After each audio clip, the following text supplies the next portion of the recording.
Okay, good morning, everybody. Hey, Jacksonville Board of Realtors and all our members and consumers.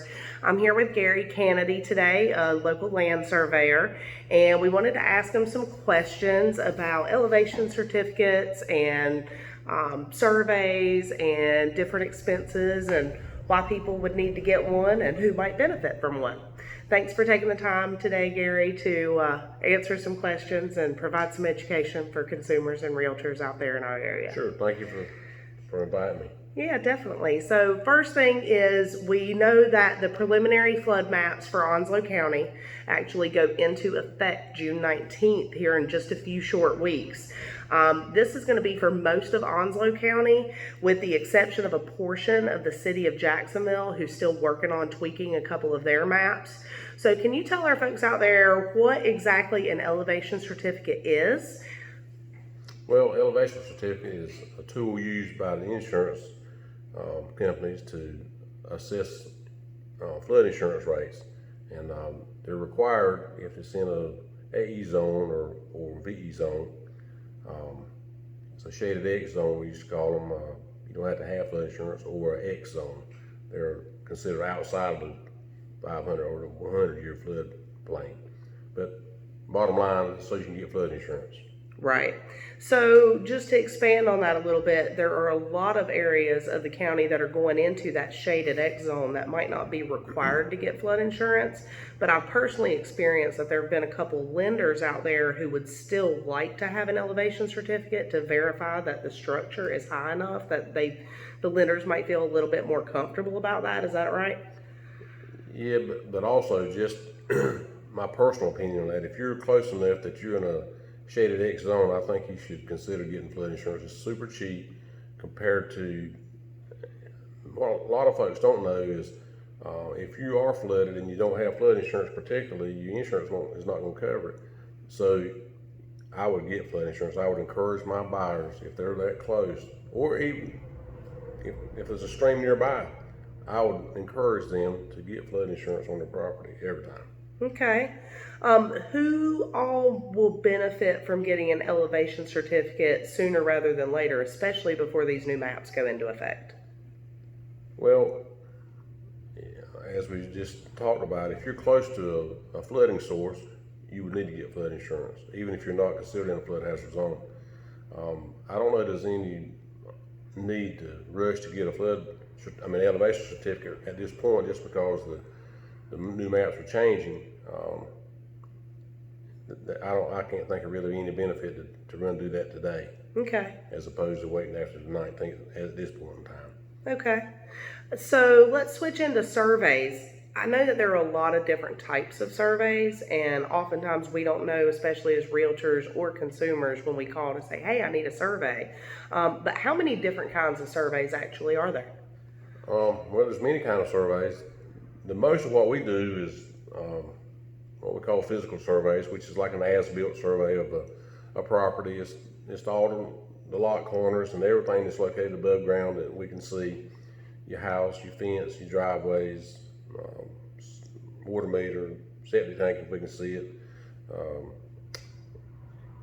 And then we get a lot of requests for people just wants to know where their property lines is at. And that's all well and good, but if you're going to the expenditure of getting a property line done, almost 100% of the time when I get that request, as soon as we send in what we call a report of survey, which describes that we found a corner, the left front corner was iron pipe and it was bent, and we replaced the right front corner and whatever. The next thing that client wants to know is, did I get a map? It's a little bit different deal. There's a lot more data to be collected when you do a map. But I encourage all of my folks to go ahead and get a map. If you're going to spend the money to get your lines found out, if we find a problem while you're there, if the neighbor's fence is encroaching, and he goes over and tells the neighbor and say, look, your fence is encroaching. I said, well, who says? My surveyor says. I said, well, I don't see any proof. So if you got a map, you can hand it to him, and he can call me and say, hey, this is wrong, or whatever it is, you got something, it takes the heat off of you. Go ahead and spend the money and get you a map. You're not really saving any money, you're spending money. Then you want a map, you're going to have to go back out there again. It's going to cost you more. It's one of those extra charges. Yeah. What's the most common type of survey that a realtor might request for a client, or that a buyer or seller related to a real estate transaction may need? The physical survey, which is like an as-built. It shows everything on the property that's there. That's what 95% of what requests are. Okay. For far as our business is concerned. Yeah. Why are surveys important for a seller? Well, the buyer wants a marketable product, and it kind of proves to the buyer, here's what I'm selling you. And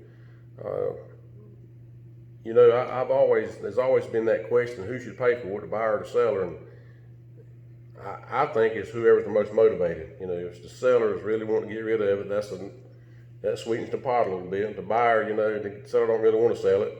The buyer said, well, I'll be willing to pay for the survey. So it's kind of 6 of one, half dozen of another. I don't know that there's any benefit to the seller unless he's trying to encourage the buyer to, or if there's a question, if there's ever a question, the next door neighbor's moving a little bit further over than he thinks, and it's a good idea to get it surveyed, and then you can prove that to the potential buyer.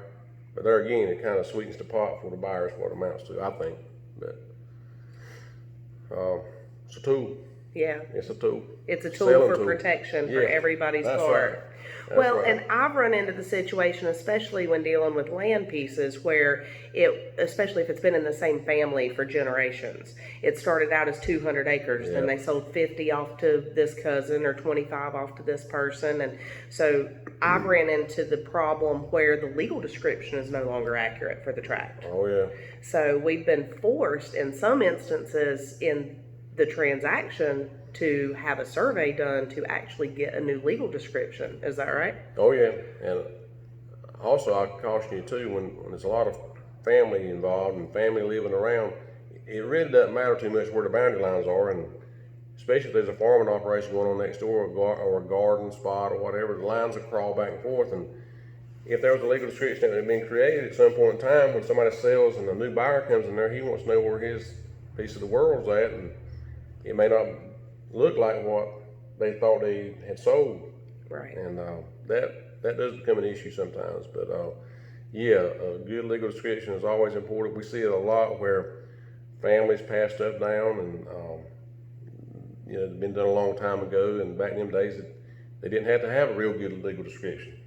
So it becomes sometimes a mess, because sometimes things get sold out of a family and the rest of the family wasn't tickled about that.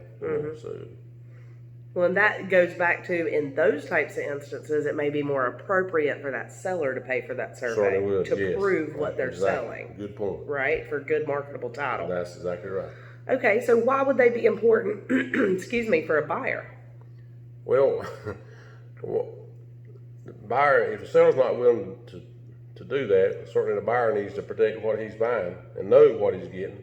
Because if I'm selling something and I'm in a mess and I'm in a hurry to sell, I'm going to tell whatever I need to tell.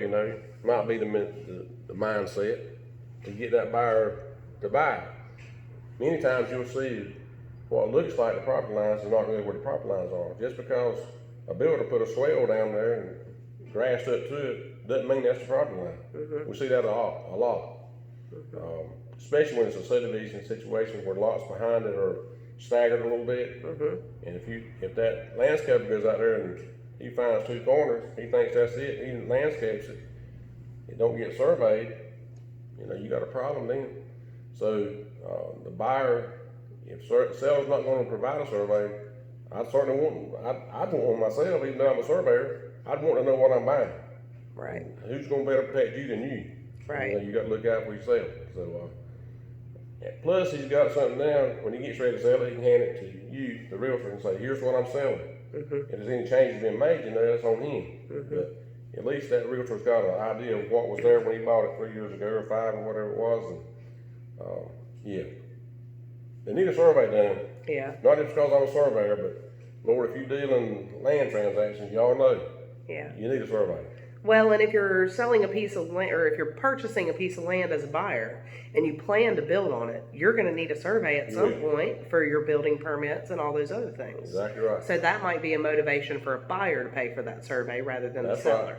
Well, he's gonna need it more, he's gonna need it longer. If he's buying an as-built, not so much so other than just to know what he's purchasing, if he's a potential problem with his purchase. The next one neighbor's got a 6-foot wood fence up and, you know, he's maintaining it, there's probably a problem there. Somebody's thinking that's my property. Right. But, if it's a vacant lot, you gonna buy that lot, yeah, there's gonna be some hereafter that's gonna have to be addressed. Because the first thing you wanna do is put a 25,000 square foot house on a 7,000 square foot lot, so we're gonna have to get high. Yeah, it's not going to work out very well. So yeah, they're gonna need some additional work now, so yes, the buyer's advantage then. Well, and going into that, how does a recent or accurate survey affect title insurance on the backside? Well, you know, any insurance agency, I'm not just picking on title insurance, but any insurance outfit's looking to not cover anything. So everything that's shown on that survey is a possible question, it's gonna be exempt. They're not gonna cover it. If there's a fence across the line, you know, it's gonna be an exception to the title policy. So, but you know, as a buyer going in, then this is not covered. It's an issue I probably gonna need to deal with my next door neighbor. Well, why is that fence 3 foot across on my side of the property line? So, yeah, it does affect the title insurance, and that's how you get it. Well, and I've heard that if you have a recent survey and you get it recorded, that most of the time those title insurance companies will protect and warrant those boundaries. So that might be another good marketing aspect or sellable feature to have something newer that's recorded. You know, I've never heard really any problem with the title folks when their hand is called. Every time I can think of it, they always came through and paid the claim. Right. And so as far as being recorded from a surveyor's perspective, if we see a recorded map, you know, that somebody went to the extra step. It's just like a concrete monument. If you see a concrete monument in the corner, it's just got a little bit more weight about it because they're harder to do. You know, it takes more time and more effort to install that. And, so you give it a little bit more weight, because more likely there's been a problem there and it's been fixed. And that's, you know, you record the map, you did a concrete monument or whatever, something to let everybody know that this is my corner and I'm standing by it. So, yeah, recorded maps are great. I get a request often for a recorded subdivision lot, say lot 25 in Brookstone. And the realtor asked me, can we get a recorded map? Well, certainly you can, but you know, really do you need a recorded map? If there's not a problem, I wouldn't encourage getting a recorded map. If there's a problem with somewhere along the boundaries changed, or you and your neighbor had an agreement, or 2-3 owners back, they did an agreement and they never got recorded, yeah. If there's a question about your boundary, yeah, get your recorded map. But otherwise, don't worry about getting a recorded map in a subdivision lot. Okay. This is a problem. Okay. Will a survey show wetlands on properties? Surveyors are not, well, we don't have the expertise or the license to do wetlands. The only thing we can do is we'll show wetlands that were already recorded, or if a wetland specialist has delineated them, we can show what they have found. But we as surveyors don't have the license to say this is wetlands or not wetlands. But yeah, we'll show them if they're available to us. Right, and the maps that you're using are from when for the wetlands mapping, if you do notate it? Normally, they're on the recorded plats. The later recorded plats, they require us now when we're doing a development, if there is any wetlands, we got to show them. And they've got to be signed off on by the Corps of Engineers, saying that that's exactly right, that's where they're at, and they're in agreement with it, and the wetland specialists are in agreement with it. And we simply locate where those flags are at and put them on a map. Now, as a resurveyor, when you go in there, you take that same recorded map and we'll show it on our map, you know, where it's located. And a lot of times, if the subdivision's got a few years on it, they'll ask us to flag it off on their property, and that's, you know, it's pretty simple to do. We can do that. So yeah, we show them if they're available to us. We can't generate them. Okay, sounds good. Leave that to the professional environmental engineers or That's wetlands right. delineators. That's right. That's another expense. That's right, it is. All right, something else to investigate during due diligence if that's important to you. How much would somebody expect to pay for a simple boundary survey in a subdivision or on just a regular lot? Well, if we do an as-built survey, they run about $500 a piece if it's a normal size lot. If it's a, several turns in it and a lot of fencing and vegetation slows us down, you can get in the 650 range like that. And depending on how big it is, if it's a normal size lot, I say normal size, a half acre or less. They're usually $500. Usually about a 2-day turnaround time on them, depending on the weather. But it can vary. A lot can be 30 feet wide and 1,000 feet deep and wooded, and that takes a lot of time because we got to be able to see from one end to the other somehow. And there's ways to cut through there in different ways, and rather than running right down the property line, just as long as we get to the corners, that's kind of cutting corners. Once we note that on our surveys, if you see a survey that's got some dashed lines on it, you'll see a notation that says it's plotted from record data. It wasn't resurveyed, so just be aware of that. But acreage is definitely going to be more money. The more acreage, the more area we got to cover, because it's all about time. Yeah. It takes longer to do it, and we don't mind doing it. But, you got to charge for it. Well, and you've been really good about turning around quotes in a reasonable period of time if I send you the address or some GIS information. Right. With GIS availability, it's pretty simple to turn a quote around. If you can get to it in time. But like today, for instance, all the servers are down, so we can't give any quotes out right now. But we don't mind quoting. Please call. Okay, so that's good information. You can at least get a quote and have that conversation with your clients about whether it's beneficial and that's something they want to do in their due diligence period. What other items are extra charges on top of a survey? Like, do you have a hazard fee if you run into a bed of rattlesnakes, or if you've got to chop through a bay thicket or something like that? What are the extra charges? Well, there's no extra charges really. It's just all based on time as far as my business is concerned. Right. If it's wooded, it just takes longer. We got to start it longer. We got to charge more for it. And we got a figure that we use, based on woods land survey versus cleared land survey. We know about what it takes normally. Sometimes it's going to take a little longer, sometimes a little less. But if we're doing a survey by the hour, which is, if we're doing 20, 30 acres, about the only way you can do that is about an hour. But we've got a formula that we use that we can calculate. We can get you pretty close to what it's going to be. Because we know, just based on experience, how many times, how long it takes to survey, 100 feet of woods land surveying, right, as an average. Okay. But definitely the Mylar maps and the big ones that you have to take to the courthouse is an extra fee on top of just your regular small map. Yes, it is. If you want us to record it, and understand this, anybody can take a map down and get it recorded. We'll get them approved by email through the authorities. Then all you got to do is take it down there and they have to sign off on it, and you take it to the rest of these and record it. Anybody can do that. The rest of these charges $21 to record it. So I offer that option to my clients. I charge $150 to go do that. It takes me an hour down there and an hour back, and wherever in between. So I charge for that.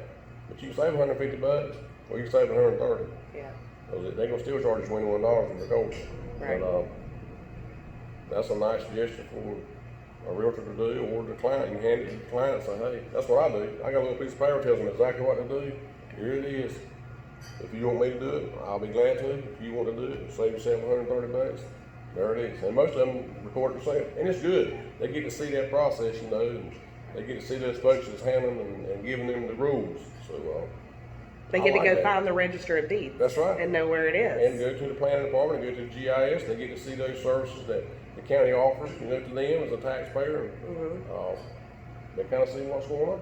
Awesome. All right, anything else that you think realtors need to know about surveys and the services they provide? Well, I'm a surveyor, so certainly I'm going to be cheering for surveying, but it is a real good tool for anybody that's buying or selling land to get it surveyed. You know what you're getting, there's no question about it then. If there is a question about it, you call that surveyor back and say, hey man, you screwed up, you know, here, I want you to fix this for me. Rather than you paid $150,000, you got half what you thought you had. It's a security blanket. Okay. You got somebody you can call and say, hey, my next door neighbor saying this is wrong. But tell them to call me or I'll call him. It's just, you need to get us on that. What's the number one question you get from realtors? How soon can you do it? We're all wanting to close as quick as possible. Yes, of course. Yep, that's right. Okay. What about things that property owners or prospective buyers should know? Oh, yeah, as far as the survey is concerned? Uh-huh. Well, I've had some folks that they want me to make a recommendation on, you know, where they should put their fence or something like that. I really, the only thing I can do is tell you where it can't be put. You know, we just provide you with a tool that you can plan by. You know, so surveys we don't really, unless you're in the design business, and we don't do the design, the mountain anything. We just provide, here's what's there and here's what you can't build on. And I don't know, well, I lost what the question was, I think. Well, just anything else that we haven't covered, buyers or sellers might need to know. Don't expect it to be done in 2 days, is what I'm hearing. Well, you know, we're kind of, my business is, it kind of becomes a challenge for us. You know, a realtor calls and says, you know, this is the last minute, the guy didn't want to survey, now he decided he does, we're closing Wednesday, you know, it's Monday. And my whole crew is geared to roll. Yeah. And we're gonna make it happen one way or the other. You know, rain, just like last week, God Almighty, it's been a tough one now. Last 2 weeks, trying to do all we promised to do. Yeah. But my group, they don't mind working sun up to sundown. They don't mind working Saturday and Sunday to get the job done, because it all becomes a kind of a contest for us. You know, which crew's gonna be able to do it, and how can we get it out of here? And, Yeah. So, you know, don't mind calling. Call us anytime. We're gonna make it happen somehow. Yeah, definitely. But yeah, 2 or 3 days would be good to know. Yeah, 2 or 3 days. At least a few days notice is Yeah, appreciated. It sounds like. that's the word. Appreciate it. Okay, sounds good. You want to tell everybody a little bit about your business and your contact info and your phone number and all? Well, I'm in Richlands. Born and raised in Richlands. On Kingston Highway, 2780 Kingston Highway, 324-4616 is my business number. But my cell number's on there as well, 910-389-8460. You can call me or text me anytime. I keep it with me all the time. My wife said I live with Dad more than I do with her. So, but that's business, being in business. I'm grateful for all the business I get, and I'll be glad to help you and answer any questions you got. Please call.